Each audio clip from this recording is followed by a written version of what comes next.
Olá, bom dia. Eu sou o Juan. E eu sou Vitória. E hoje no Podcast a gente trouxe a professora da Universidade Federal de Juiz de Fora para falar sobre o advento de uma tecnologia comunicativa. Bom dia, Luísa. Bom dia. Bom dia. A inteligência artificial que surgiu em 1956 é um dos assuntos mais falados hoje em dia, né, Luísa? E como que, isso abrange a estética e tudo mais? A estética, como ciência do belo, ou também conhecida como doutrina do conhecimento, ela vai ser muito importante, vai estar presente todos os dias das nossas vidas, pensando numa visão da realidade e na interpretação das sensações, assim como a beleza no dia a dia, voltando ainda para o passado, na questão dos filósofos, e seguindo até hoje nos estudos da beleza e como isso influencia ainda nas tecnologias comunicativas, que é o que a gente vai estar falando principalmente aqui. Mas como que você acha que isso pode intervir culturalmente na nossa sociedade e tudo mais?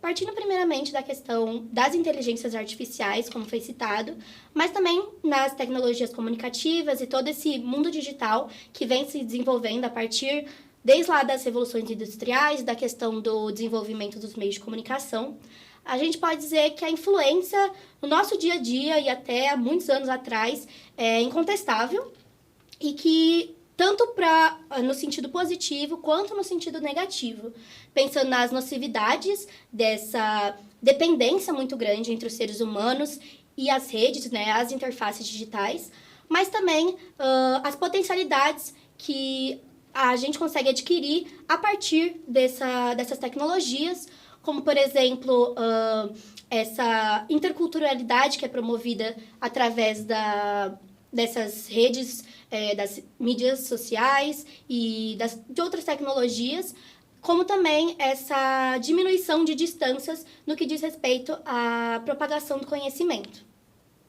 Perfeito. Com o avanço das tecnologias comunicativas, a gente percebe que não é só a nossa cultura que existe dentro de uma bolha. Então, você poderia nos citar um impacto negativo desse avanço das tecnologias, porque não existe só avanços positivos na nossa sociedade, na nossa cultura, mas sim os negativos mudam muito o nosso jeito de ver o mundo também. Então, nos cite um, por favor.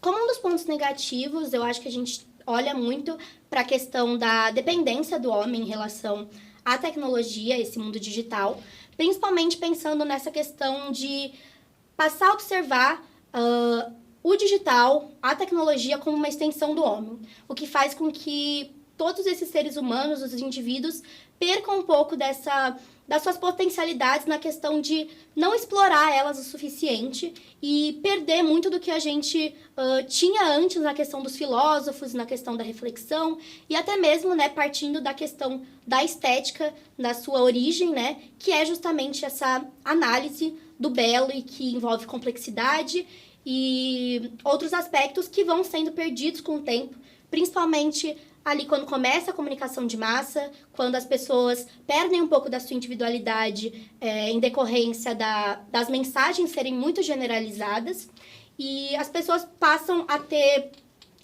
muitos ouvidos para a questão da opinião, do senso comum e perdem um pouco dessa capacidade crítica, né, dessa criticidade perante as notícias, mensagens, informações que eles estão expostos, por conta desse bombardeio de informações que a gente a todo momento está recebendo, desse caos tecnológico, e também na questão de não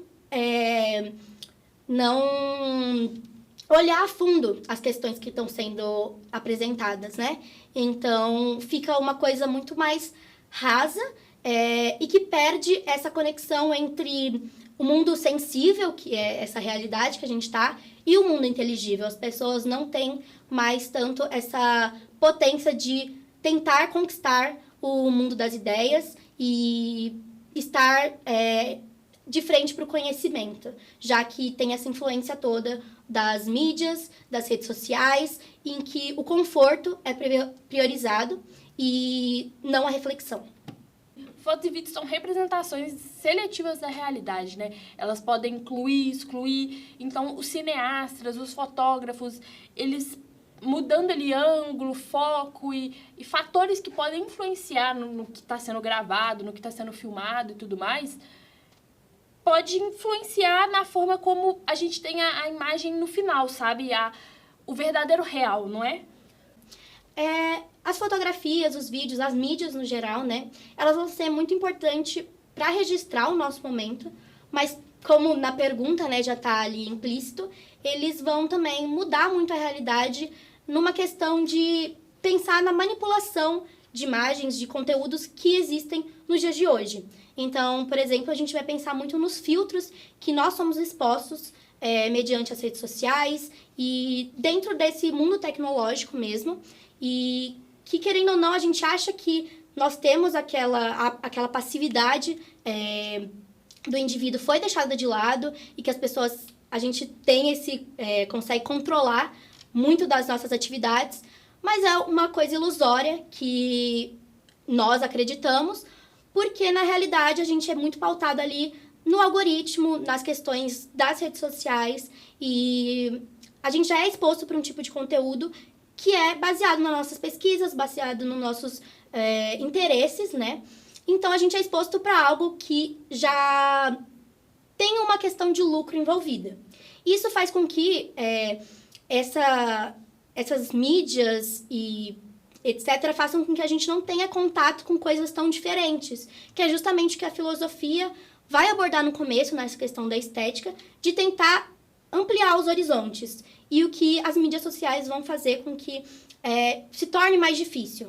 Porque a gente tem toda essa gama de informações e de conhecimento online, mas esse conhecimento passa a ser limitado com esses algoritmos e com esse controle que aparentemente é invisível para a gente. A gente acredita ter esse poder, mas a gente cai nessa questão da dificuldade de acesso à complexidade desses materiais. Por outro lado, essas imagens vão ser muito importantes para registrar o momento, né, como eu já tinha falado, e também para mostrar justamente a gente conseguir perceber essas transformações. Então, que até comenta-se sobre uma questão de deixar muito para trás a continuidade histórica, né? Que as coisas foram deixadas muito para trás por conta da ascensão da tecnologia e da evolução nesse quesito comunicacional. Mas as imagens permitem que a gente volte um pouco nesse passado e, por vezes, a gente consiga refletir mais sobre isso. Só que a gente tem que ter muita atenção, como eu falei, na questão das nocividades, até mesmo, né, por exemplo, na inteligência artificial, né, que a gente está falando muito, porque é uma coisa muito em alta, em que essas imagens, elas vão influenciar a gente, mas elas podem estar sendo manipuladas, como eu falei, né? Tira um pouco dessa especificidade das pessoas, né? Dessa personalidade até mesmo, e tem ali uma confusão entre o belo e aquilo que a gente vê nessas inteligências artificiais, que não é essencialmente humano, porque o belo ali sendo descrito por Baumgartner é justamente o que é essencialmente humano. Então, algo essencialista, algo que é feito pelos humanos, né? A natureza sendo representada como obra de arte, e essas inteligências artificiais não vão refletir isso. Então, essa influência faz com que a gente vá perdendo justamente essa ligação com o nosso passado e com as raízes da estética e da filosofia na questão da comunicação. Desde o início dos tempos, a gente usa a comunicação a nosso favor, né? Para desenvolvimento da sociedade, informações e tudo mais. E, assim, de que maneira ela nos ajuda a moldar o nosso olhar para o mundo, Exato. Sabe? As tecnologias comunicativas, elas vão influenciar muito na forma como nós vemos o mundo, né? Então, aí voltando para a questão dos filósofos que vão ali começar com o estudo da estética, né? E da comunicação, a gente vê que o conhecimento, a beleza vai estar ligada à verdade. Então, nós precisamos saber ver a beleza, reconhecer a beleza para conseguir chegar à verdade das coisas. E hoje em dia, com esse distanciamento do reconhecimento dessa beleza, do que é belo, e sem esse ensino do que é o belo, as pessoas se afastam muito da verdade. Consequentemente, essa realidade passa a ser uma coisa muito ilusória e pautada em questões que são muito superficiais. Então, por exemplo, a gente pode dizer que nos dias de hoje o conforto é muito priorizado e a questão também da facilidade das coisas, né? A internet, o digital, eles fazem tudo por nós, né? E as pessoas não precisam ir buscar a verdade. O que é dito como verdade na internet, por exemplo, mesmo que tenha ali suas contradições e uma exposição de opiniões maiores que podem ser contrárias entre si, já está tudo ali. E as pessoas não precisam ir tão a fundo nessas questões e vão deixando cada vez mais de lado esse estudo, né, essa complexidade de análise acerca da verdade que envolve a nossa realidade.